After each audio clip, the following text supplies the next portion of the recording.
favorite Caribbean foods on the plate in front of you. The aroma, the taste. That's what you get from Coming Up Caribbean Restaurant and Caterers. With over 30 years experience serving authentic Caribbean food in South London. But did you know we cater nationally for your wedding, your funeral, and even your office meeting? So just scan the code today for an instant quote or call and talk to us on 07831 423 163.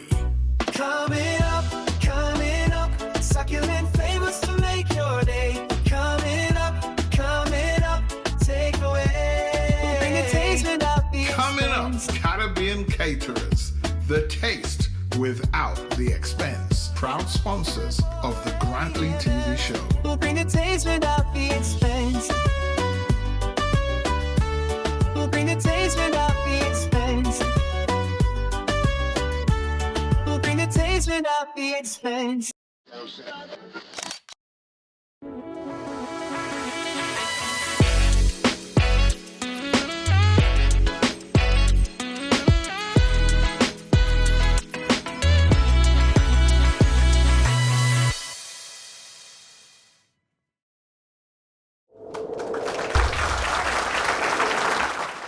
Well, welcome to another edition of the Grantley Show here on G-Tracks TV. It's good to have your company.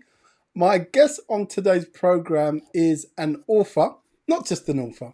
She is a mother, she's a wife, and I'm sure she's so many other things as well. My guest on the program is the writer of a wonderful book which is called After You Died. My guest on the program, the wonderful Nina Ndubuisi. How are you, Nina? You good? Yes, I'm fine, Lee. How are you? I am well. Thank you for being my guest on G-Tracks TV, the Grantley Show. Thank you so much. Now, this marvellous book I have in my hand was written by you. And the style of writing that you chose on this book called After You Died is like a diary, letters to your mum, and outlines a lot of the things that happened when you were very, very young. Your mum passed away. But before we get into that, let's get into you, a little bit of you, okay? So that the viewers have a good idea of where you're coming from. Tell us a little bit about yourself, Nina, from the early days, please. Right. Where should I even start? Okay, so I'm Nina. I was born in 1968 here in the UK. I was born in Balham.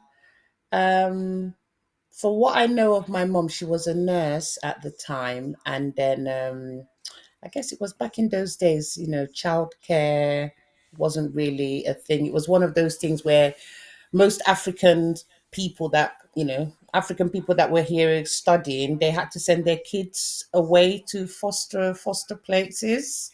It wasn't the type of fostering that was done through social services. It was just more like a private fostering. So I was one of those children, and I was sent to Lincoln, and I was fostered in Lincoln. Come a few years afterwards, my mum passed, and that was when my whole life spiraled downwards. Spiraled downwards. Give us an idea of what age you were when you were fostered and then your mum passed away. What age were you? Yeah. I was handed over to those people I was 3 months old when I was handed over to them. And my mum passed just before my 7th birthday. Okay. Wow. So, and during that time, very early age, just months old and being fostered. During that time, did you see your mum during that period of time? Did she visit? Or was it a case of, that's it, you're now in the hands of somebody else? What was the situation now? Oh no, she was visiting, but I didn't actually recognize her as my mom. I mean, in the 60s, we're talking of, the 60s, um, it wasn't really, there wasn't a lot of diversity and all that. So in Lincoln at the time, I was the only black person there. I was the only black person in the whole of Lincoln at that time. Wow. And I never, whenever my mom used to come and visit, I used to say that colored woman has come. I kept referring to her as that color. I said that colored woman has come again. Yes. So yeah, she used to visit. Yeah, once in a while she used to Yeah. visit. So the point that I'm trying to make, there wasn't much of an attachment the early No, there days. wasn't. No, no, I didn't have, because apparently my foster parents used to say that sometimes she used to come and take me to come and stay with her in London, Yeah. and they would have to come back the following day to pick me up to take me back again because I just wasn't settling with her. Okay. Okay. So quite a traumatic start to life, really, you could Hmm. say. Yeah. So Yeah, I could what say it was traumatic. Yeah. what led you to write the book, Nina? Right. So this year, 2025 was exactly 50 years my mum passed. She passed April 1975. And I just said, every year I do kind of remember her. And I said, 3rd of April, rest in peace, rest in peace. I might put something up on social media and all that. And I said, you know what, this year I'm going to do something different. I'm just going to, Yeah. since it's 50 years, let me write a letter. Let me just write a letter to her and tell her everything that I had been through since she passed. And it was actually a kind of form of healing for me as well. Because I had a very rocky childhood. And after she died, things got even worse and all that. So I said, let me just write to her and see if it will give me some, you know, therapy. I understand. I understand. Um, you say once she passed away, that's when things started to go south, as it were, Yeah. right? Um, tell us about that. I mean, that by reading the book, I understand that there was a man that you referred to as your father, and then discovered Mhm. the contrary. Tell us about that situation. So, when I was living with my foster parents, obviously, I mean, they did come to a time where I did recognize that this colored woman was actually my mom, and there's a man who was my dad. So, after my mom had died, Daddy, as I referred him to, he came and took me away. He came and took me away from that safe place where I had, grown up, to where I had formed attachments. So he just came and took me away and brought me to come and live with him and my siblings in London. So I do have two other siblings, but they weren't fostered out. I was the only one that was fostered. I mean, for people that would read the book, they would understand, they would know a bit more why that happened. But yeah, so after my mom died, he just came and took me away and brought me to London to come and live with him and my siblings. I was happy, because, I was with my siblings and I was with daddy. And that was when the abuse started. I went through some really horrific abuse. A lot of nasty things were done to me, from physical, emotional, and sexual. Wow. Wow. Sorry to hear that.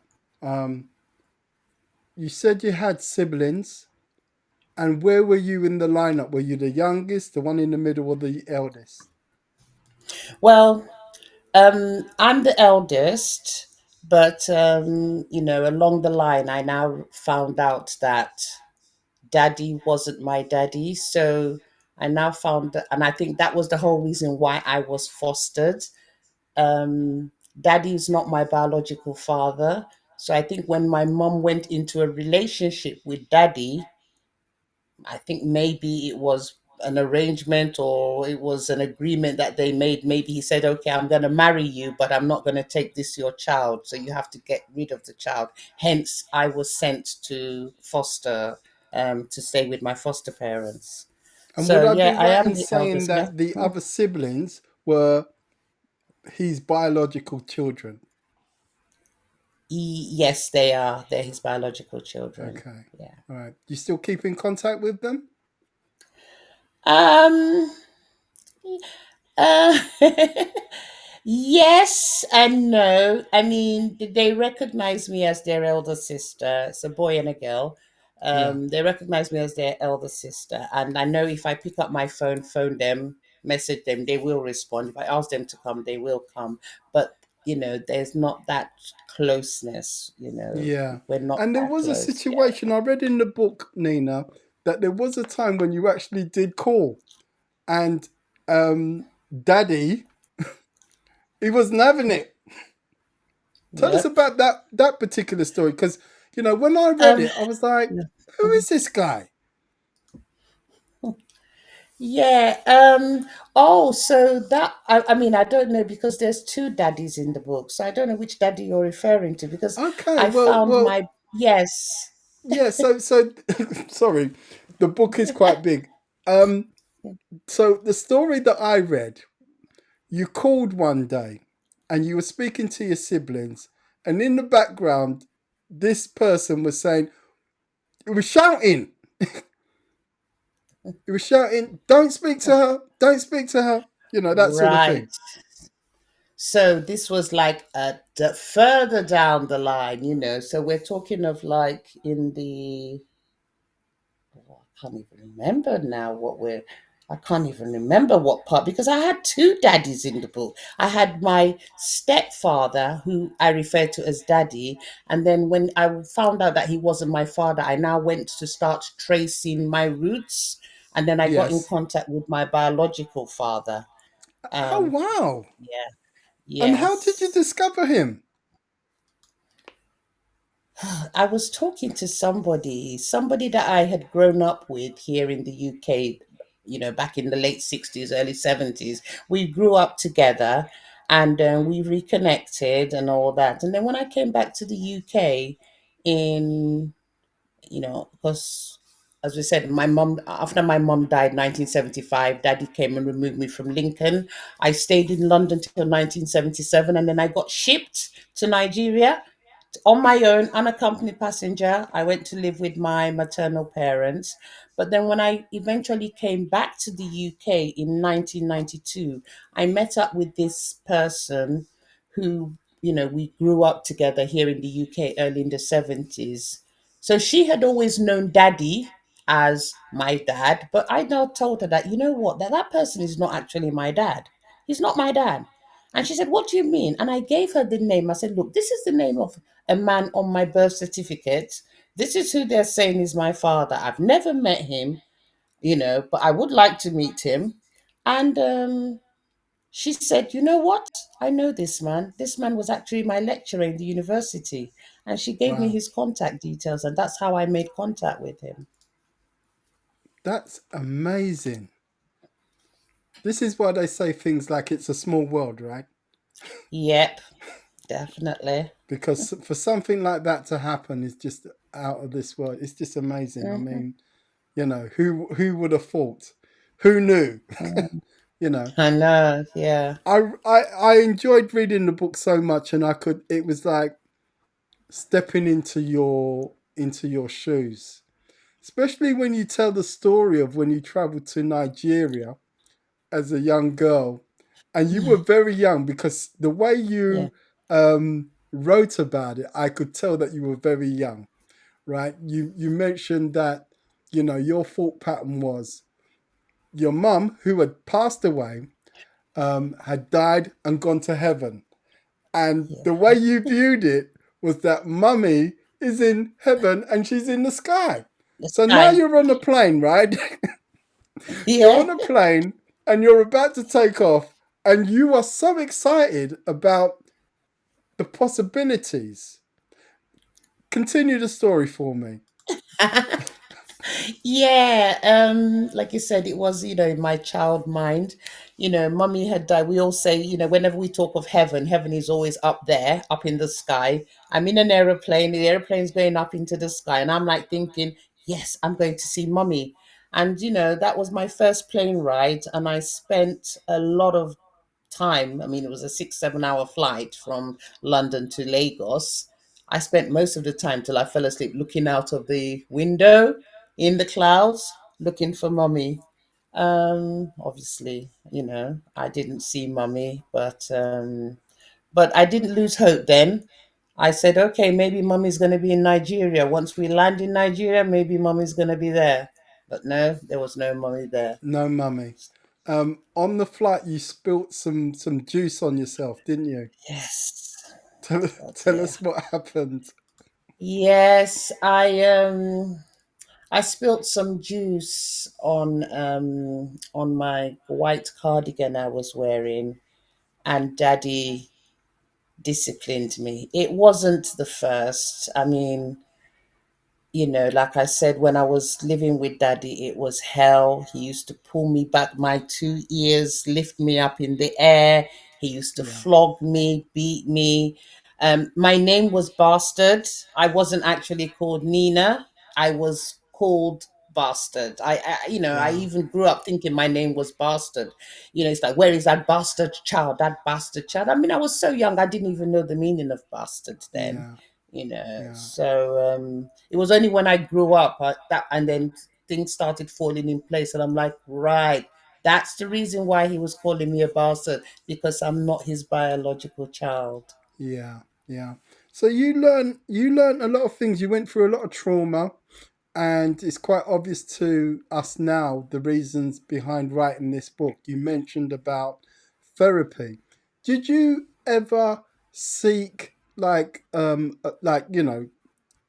therapy in terms of going to a location where you sat and talked to somebody about what happened in those earlier years?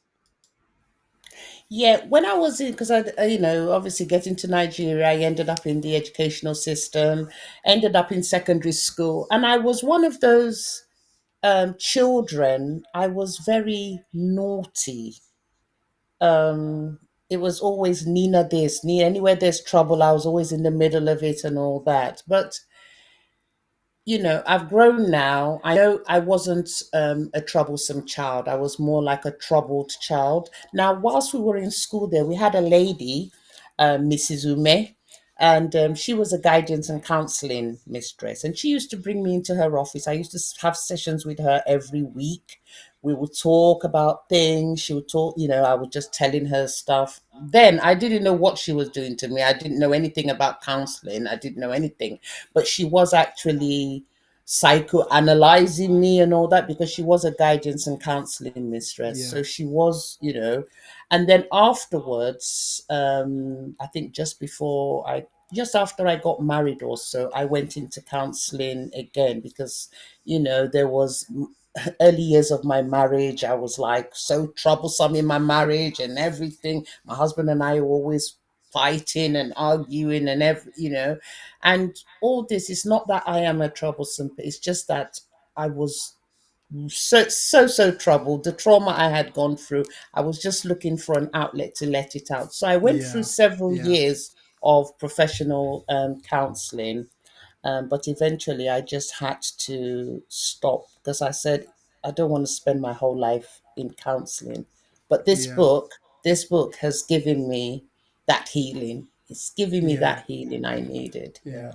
That's so good to know. And it's a fantastic book, Nina. You've done well. When I think about it, okay, you've gone from this trauma state to where you are now, where you can Mhm. write a real interesting book that charts your journey and also gives you release, because you wrote many letters to your mother who had passed away. Some people would find that strange. What was, I can see the point of doing it, but your mum's not alive. Has Mhm. anyone ever said anything like that to you before? No, no one said anything, you know. It's just, it's like a form of release, you know. It I'm is. writing it. Yeah, a form of release. It's a form of release, Yeah. and it's an interesting insight into your earlier life. Um, what experience prior to writing this book had you with regards to writing? Is this your first book? No, this is my second book. I mean, the first book I wrote, I had it published in 2012. That one was just a rubbish book, you know. It's not something we should be talking about because it was It was a tester. It it was a was a tester. it It was was a like the test. forerunner. Yeah, yeah. Okay, but yeah, it was. It did give you some experience that led to this book, right? So you know, we thank God for that first book, and yeah, I mean, how long did it take to write this book?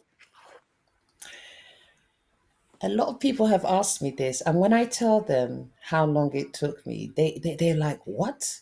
It took me less than 3 months. It took me less Pardon? than 3 months. Yeah. Look at the Yes. size of this book. Yeah. It took less than And 3 months. everybody says that, and it's because, you know, everything was in my head, in my heart. You know, I just needed to release it all, just pour it, you know. Wow, So yeah, less than 3 months.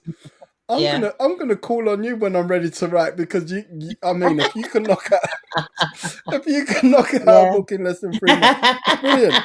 And Yeah. did was it a case of doing lots of research with regards to how do I get to publish it? You know, things of that nature. How did you get it to the shelves? Um, uh, well, like I said, I've written the first book, and I used an organization. Well, no, what do I use? Can't even remember what they're called, a publishing company to do it. But Yes. this time around, I just said, you know what, I'm going to self publish. So I found Okay. somebody, yeah, I self published.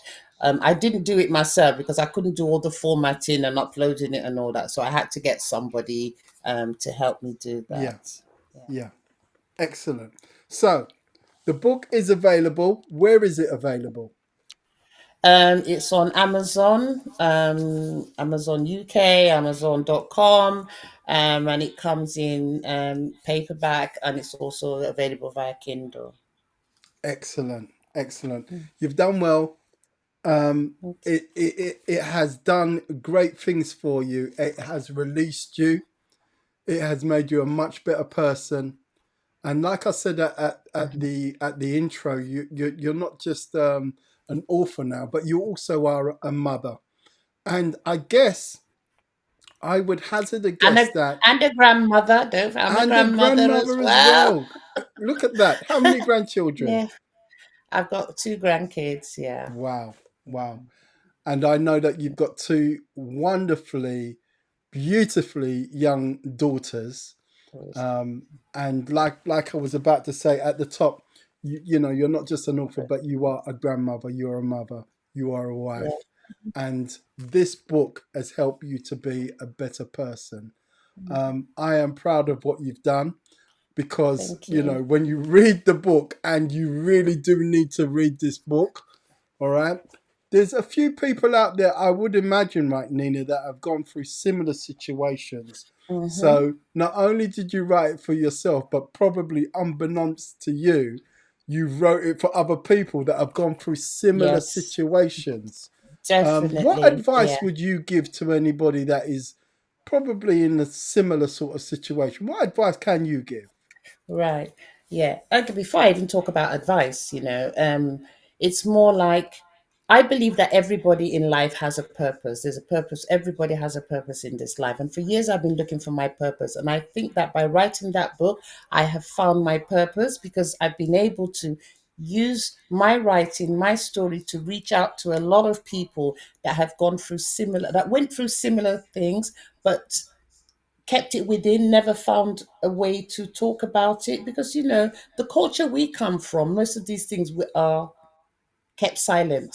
We're not allowed to Yes. talk about it. Things happen. Keep quiet. Don't talk about it. Deal with Yeah. it and all that.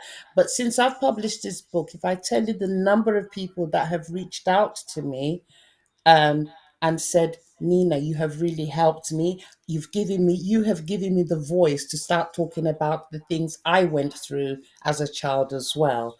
Yeah. So like I said, I'm using this, my purpose that I've found, to reach out to other people, to help other people, and be Excellent. maybe, yeah. Yeah.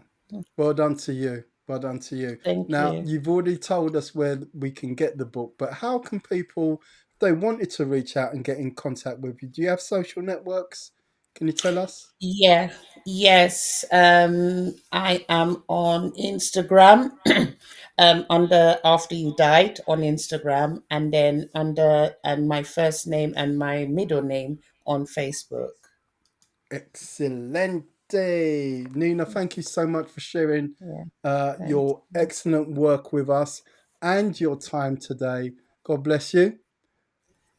You too. Enjoy Thank the you for rest of your having day, me. and thank you for writing this book. It is brilliant. Thank you so Thank you. much. Thank you. My guest on the program today, the wonderful Nina Ndubuisi, and the book is available, as Nina said, it's available at Amazon. Do go and take a look and check it out for yourself. It is a wonderful read. So yeah, until next time, thank you for watching the program. Do share what we're doing here on G-Tracks TV. Take a look. You'll see lots of information, original programs just like this one. And yeah, there's a lot to the channel. So thank you for sharing. And I'll catch up with you again on the next one. God bless.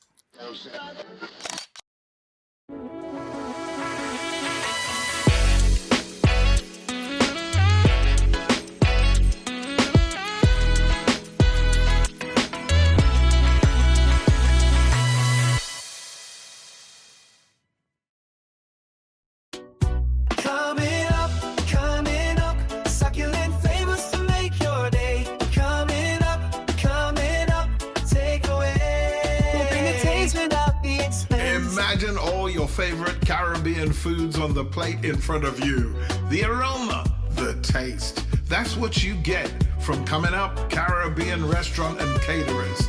With over 30 years experience serving authentic Caribbean food in South London. But did you know we cater nationally for your wedding, your funeral, and even your office meeting? So just scan the code today for an instant quote or call and talk to us on 07831 423 163. Coming up, succulent flavors to make your day. Coming up, take away. We'll bring a taste without the Coming up, expense. Caribbean Caterers, the taste without the expense. Proud sponsors of the Grantley TV show. We'll bring a taste without the expense. We'll bring a taste without the expense. We'll bring a taste without the expense.